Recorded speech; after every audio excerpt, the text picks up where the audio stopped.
கிறிஸ்துவுக்குள் பிரியமானவர்களே, இந்த நாளுக்கான தினசரி தியான வசனம் மத்தேயு எழுதின சுவிசேஷம் 5வது அதிகாரம் 47வது வசனம். மத்தேயு 5:47, Matthew 5:47.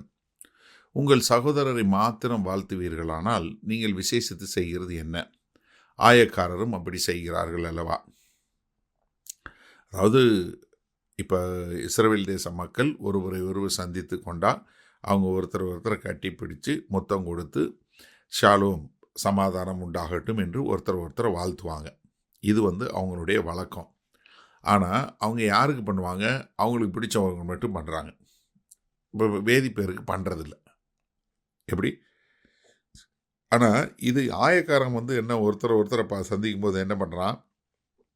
அவர் ரொம்ப சந்தோஷமாக ஒருத்தரை கட்டி பிடிச்சி வாழ்த்து சொல்லிக்கிறான். ஏன்னா அவங்க எல்லாரும் ஒரே மாதிரியான தொழிலில் இருக்கிறாங்க. நான் ஒரு 2 காரியம் காட்டுறேன். அப்போ உங்களுக்கு புரியும் எப்படி இந்த ஆயக்காரர்கள்லாம் ஒருத்தரோட ஒருத்தர் இருப்பாங்கன்னு. மத்தேயு 9வது அதிகாரத்தில் பாருங்கள், 10வது 11வது வசனம். பின்பு அவர் வீட்டிலே போஜன பந்தியாயிருக்கையில் அநேக ஆயக்காரரும் பாவிகளும் இயேசுவோடும் அவர் சீஷரோடும் கூட பந்தி இருந்தார்கள். பரிசேயர் அதை கண்டு அவருடைய சீஷர்களை நோக்கி, உங்கள் போதகர் ஆயக்காரரோடும் பாவிகளோடும் போஜனம் பண்ணுகிறதெனவென்று கேட்டார்கள். பார்த்தீங்களா, கூட இருக்கிறது எல்லாரும் யார் இருக்கா? ஆயக்காரர்கள் இருக்காங்க. ஏன்னா அவங்க எல்லாம் ஒன்றா சேர்ந்து வர்றதுங்கிறது ரொம்ப சாதாரணம். அவங்க ஒன்றா கூடி வருவாங்க. அதே மாதிரி இன்னொரு சமயத்தில் மத்தேயு 21வது அதிகாரத்தில் ஆண்டவர் ஒரு ஓமானம் சொல்கிறாரு. சொல்லும்போது என்ன சொல்கிறாரு? ஒரு மனுஷன் 28வது வசனம், ஒரு மனுஷனுக்கு 2 குமாரர் தான். முதல்ல மகன்கிட்ட சொன்னார், திராட்சை தோட்டத்தில் வேலை பாயின்னு சொல்லி சொன்னான். ஆனால் அவன் மாட்டேன்னு சொல்லி சொன்னான். பின்பு அவன் மனஸ்தாப்பட்டு போனான். ஆனால் சின்னவன்ட்டு இளையவன்ட்டு சொன்னார், அவன் போகிறேன்னு சொல்லிட்டு போகலை அப்படின்னு சொல்ல உடனே அதை எப்படி பயன்படுத்தணும்னு 31வது வசனம் சொல்லும்போது, அவ்விருவரில் எவன் தகப்பனுடைய சித்தத்தின்படி செய்தான் என்று கேட்டார். அதற்கு அவர்கள் மூத்தவன் தான் என்றார்கள். அப்பொழுது இயேசு அவர்களை நோக்கி, ஆயக்காரரும் வேசிகளும் உங்களுக்கு முன்னே தேவனுடைய ராஜ்யத்தில் பிரவேசிக்கிறார்கள் என்று மெய்யாகவே உங்களுக்கு சொல்லுகிறேன் என்றார். என்ன? ஆயக்காரரும் பாவிகளும் ஒன்றாக போகக்கூடிய ஒரு காரியம் என்று சொல்லக்கூடியதான். அப்போ என்ன? இந்த ஆயக்காரர்கள் ஒருத்தரை பார்க்கும்போது அவர்கள் கட்டிப்பிடித்து சமாதானம் உண்டாகட்டும்னு சொல்லி ஒருத்தரை வாழ்த்துறாங்க. இப்போ நீங்களும் உங்களுடைய சகோதரரை மாத்திரம், உங்களுக்கு பிடிச்ச உங்கள் சகோதரரை மாத்திரம் நீங்கள் வாழ்த்துனீங்கன்னா உங்களுக்கும் ஆயக்காரனுக்கு என்ன வித்தியாசம்? இப்போ நீங்கள் யாராக இருந்தாலும், ஒரு இஸ்ரவேல் தேச மக்களில் யாராக இருந்தாலும் நீங்கள் அவங்கள வாழ்த்தக்கூடிய மக்களாக இருக்கிறீங்களா? இல்லை. அப்போ இங்கே கர்த்தராகிய இயேசு கிறிஸ்து என்ன சொல்கிறாரு? நீ பாவி செய்கிறதையும் ஆயக்காரன் செய்கிறதையும் செஞ்சுட்டு நீ பரிசுத்தவான் என்று வாழ முடியாது என்று சொல்லக்கூடிய காரியத்தான் சொல்லிக் கொடுக்கிறார். நீ தேவனுடைய குமாரன்னா தேவனை மாதிரில நடந்து கொள்ளணும். கர்த்தராகிய இயேசு கிறிஸ்துவை போல வாழ்வதற்கு தானே நம்ம அழைக்கப்பட்டிருக்கிறோம். சரி, இதனால் இந்த வசனத்தை நம்ம எப்படி எடுத்துக்கொள்வது? இப்போ நம்ம பெரும்பாலும் இந்த மாதிரி ஒருத்தரை கட்டிப்பிடிச்சு முத்தம் கொடுத்து சமாதானம் உண்டாகட்டும் அப்படிலாம் வாழ்த்துறதில்ல. ஆனால் நம்ம எப்படி வாழ்த்துறோம்?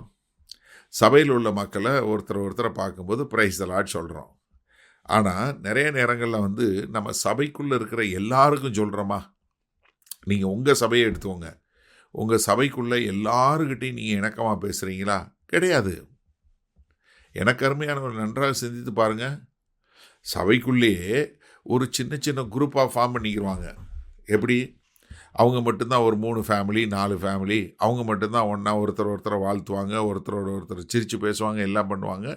மற்றவங்க கூட பண்ண மாட்டாங்க. இப்போ இயேசு கிறிஸ்து என்ன சொல்கிறாரு?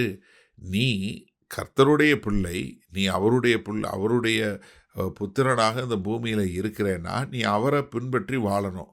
அப்போ நீ உங்களுடைய சபையிலேயே நீங்கள் எல்லாரு கூடயும் ஒரே மாதிரி பழக்கிறீங்களா? ஒரே மாதிரி பழகுறீங்களா? சிந்திச்சு பாருங்கள் ஒரு நிமிஷம்.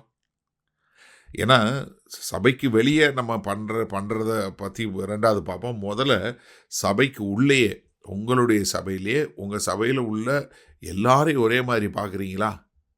ஒன்று நீங்கள் என்ன பார்ப்பீங்க? நாங்கள்லாம் இந்த ஊர், இல்லை நாங்கள்லாம் இந்த ஏரியா, இல்லை நாங்கள்லாம் இந்த பகுதி, இல்லை நாங்கள் ஒரு 4 பேர் தான் சேர்ந்து இது பண்ணுவோம், நாங்கள் தான் எல்லாம் ஒத்த வயசு, நாங்கள்லாம் ஒரே மாதிரி வேலை பார்க்குறோம், இல்லை நாங்கள்லாம் இதை செய்கிறோம். எனக்கு அருமையானவர்களே, நம்ம பாவிகளை பின்பற்றி வாழலை, ஒரு பரிசுத்த தேவனை பின்பற்றி வாழுகிறோம். அப்போ நம்முடைய வாழ்க்கை, நாம் செய்கிற காரியங்கள் கர்த்தரை காட்டுகிறதா இல்லை பாவிகளை காட்டி கொடுக்கிறதா? அப்போது நீங்கள் யாரை வாழ்த்துறீங்க? உங்களுக்கு பிடிச்சவங்களுக்கு மாத்திரமா? யாருக்கிட்ட பேசுகிறீங்க? உங்களுக்கு பிடிச்சவங்கள்ட்ட மாத்திரமா? அப்படி இருக்கக்கூடாது. மனம் திருந்துவீங்களா? வல்ல பிதாவே, இந்த செய்தியை கேட்டுக்கொண்டு இருக்கிற ஒவ்வொருவரும் மனம் திரும்பி எல்லாரோடும் தங்களுடைய ஆவிக்குரிய குடும்பத்திலையும் வெளியேயும் குடும்பத்திலையும் எல்லாரையும் சமமாய் நடத்தி எல்லாரோடும் சமமாய் வாழ எங்கள் தேவன் கிருபை பாராட்ட வேண்டுமாய் இயேசு கிறிஸ்துவின் மூலம் ஜெபிக்கிறோம் வல்ல பிதாவே, ஆமேன். கர்த்தர் உங்களை ஆசீர்வதிப்பாராக. நாம் இன்று மாலை மண்ணால் சந்திப்போம்.